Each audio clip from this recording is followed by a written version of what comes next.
Hey guys, long time no see. Welcome to Grit and Grace Farm. My name is Angel, and hi. So we haven't been posting because there's just been a lot going on. It's strange. There's been a lot that we haven't been able or been really ready to share just yet. But there's also been a lot of everyday normal stuff. So kind of a mixture of there's a lot going on, but there's also not a lot going on in terms of shareability. So we have taken a break, and it's been good. Sorry, we just kind of up and dropped off the face of YouTube. But we're back and hoping to make some kind of regular content. Not quite sure what that's going to be, but there's going to be a lot of stuff coming up to share. So,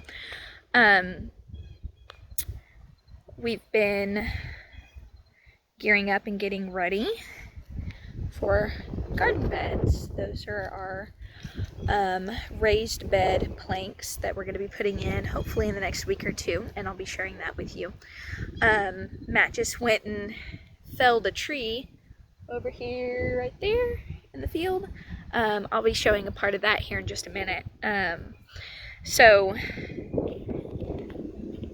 I guess the biggest announcement, the biggest change is Matt quit his job. He quit his pipeline corporate job, and he might be going back in to a certain extent for certain things, like consulting or something like that. We don't know exactly what it's going to look like, but we've been praying for a really long time, like years, that Matt would be home more, because his job, even though he's changed companies, the industry requires a lot of travel, and we just wanted him home. We went long stretches of being without him, and we tried to work within the industry, within the system that we were in, but it just didn't seem to align with what God was telling us to do in our personal life, going out and buying a farm and having animals and a big garden and things like that. Him being gone a lot, it's just not feasible. And we knew that that was part of it when we decided to move out here. We knew that God was calling him to a career change, or at least a huge shift. If he stays in the industry, it's going to look very different. But there was also issues of just the corporate world can be ugly, you know, and anybody who has reached the point where they just go, this isn't sustainable, emotionally, physically, mentally, it's not sustainable to stay in this, to use the common phrase, to stay in the rat race. And so we knew it was coming, and we prepared as much as we could. You know, we did a really good job of saving any extra money that came in, and getting some extra food on the shelves, so that we're not paycheck to paycheck. You know, when we bought this house, we cleared out consumer debt. Then we got back into it right away because there were no appliances, so we got a temporary credit card, and then we paid that off very quickly, and there are no more credit cards. The only thing we have left are the house and the car. And so we've really gotten really good at not eating out, and just eating from home, eating healthy and as cheaply as we can, you know, buying things in bulk.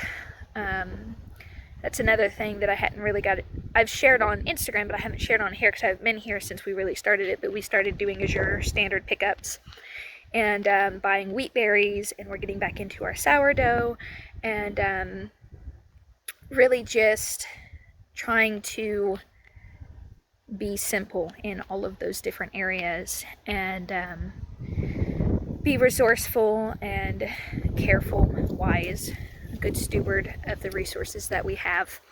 And so we reached a point where through lots and lots of prayer, we just said, okay. He was gonna go through the last of his vacation time and put in his 2 weeks notice, and they talked out how they wanted to do that, and everything got sorted and was really good. And his last official day was like right before Christmas, something like that, I don't know. But after the beginning of the year, he's going to be in some talks with some different places to work out things, because obviously we still need a stream of income. But the very strong thing put on our hearts is that he's home. Last July, he was off for 3 days. He was home for 3 days out of 32. The rest of it, he was 7 hours south of us in South Texas. And it was just a lot. It was a lot. A big strain on the family. Sorry, it kind of got windy.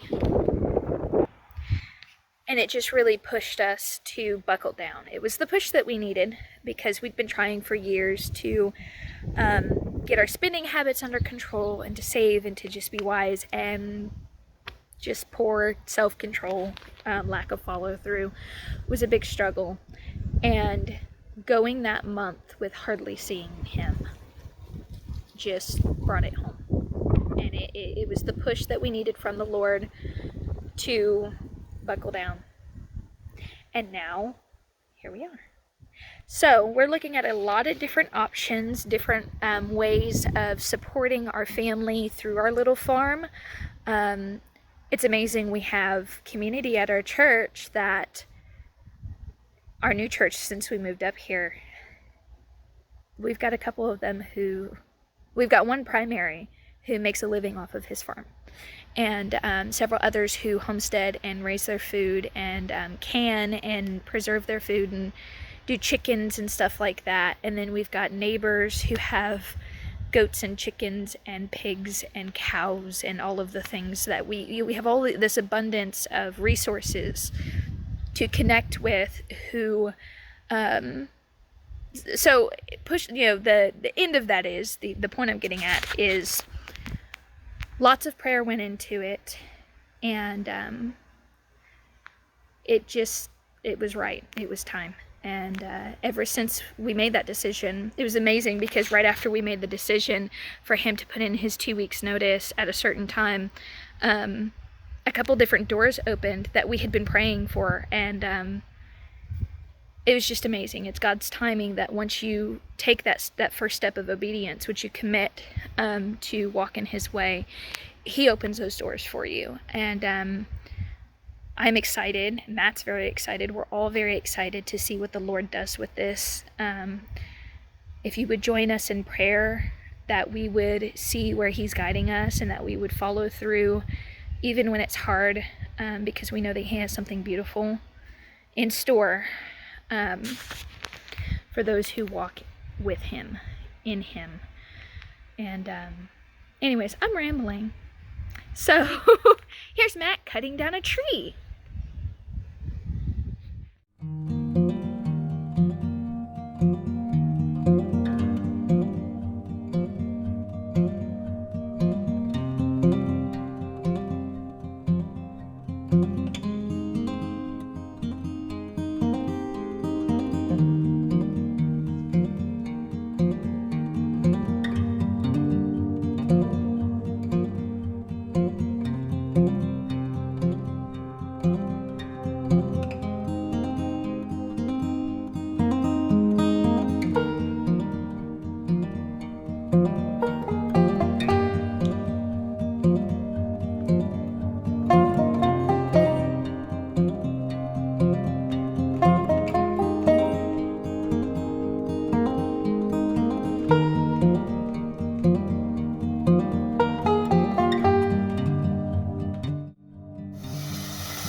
Ben, hush.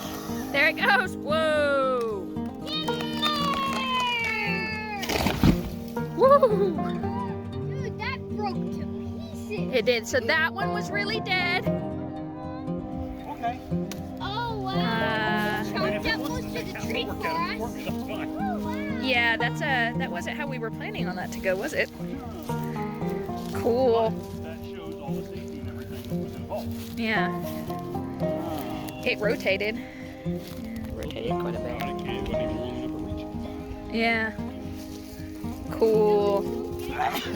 Hey, don't, nope. Stay off of it. It's got mushrooms. So that is the third tree that he has felled. We recorded the first tree a couple months back when he did that. But just last week, right before Christmas, we were having a huge windstorm come through. Temperatures dropped really low, and we were concerned about a particular tree in our backyard, because every time the wind picks up super hard, it drops limbs, and it's taken down my clothesline before, and it just like 2-3 weeks ago dropped another large limb in the yard and the wind wasn't even that bad.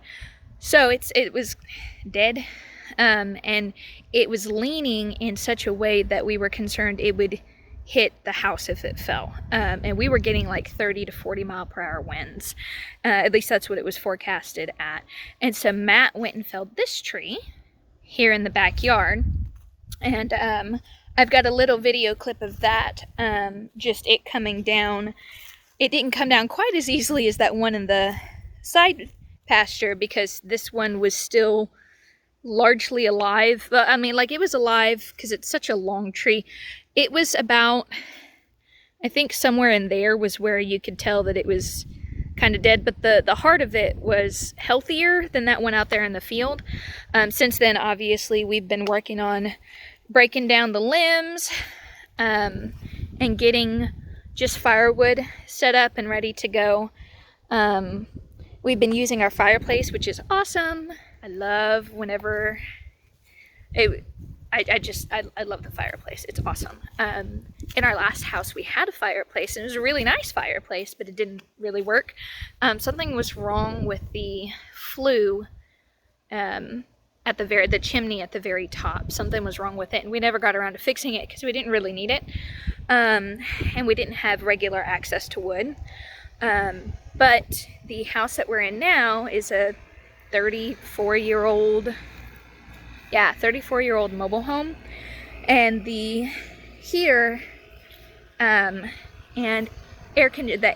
in it is pretty old, and so to offset the strain when it does get into the teens here, to offset the strain on that, we were using the fireplace, and we just really enjoyed using the fireplace.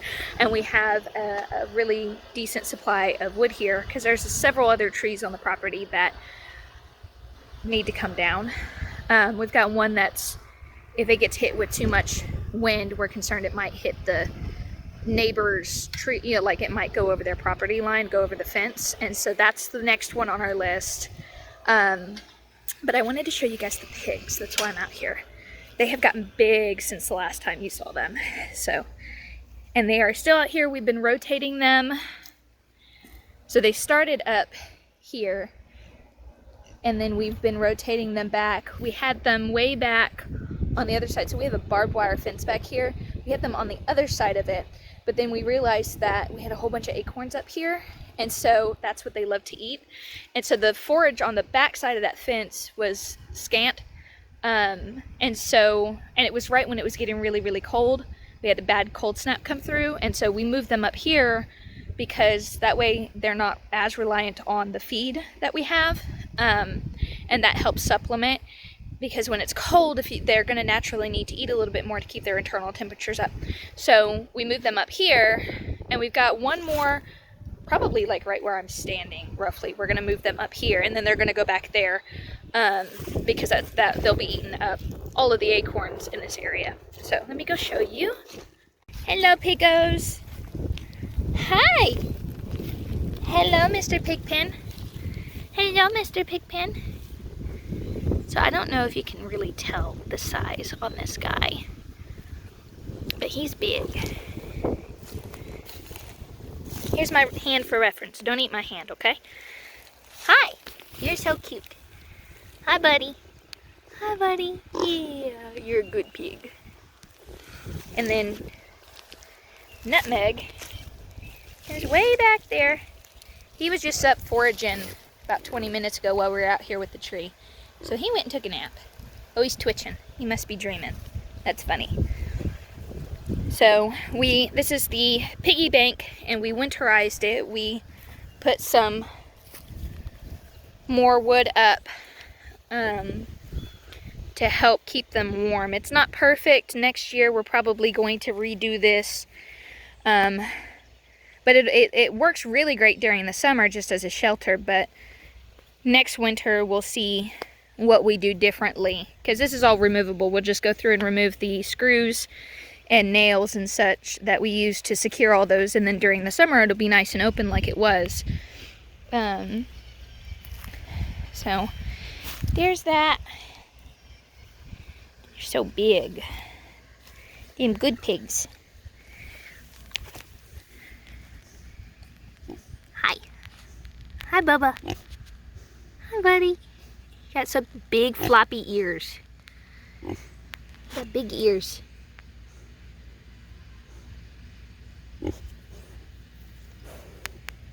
So, I guess that is all I've really got to update right now. Oh, I have a video that I recorded that I never got around to posting. We got a harvest right before I stopped doing videos, kind of right there towards the end, and I had made a video sharing about it, and I don't know. Let me know in the comments if you want to see that video.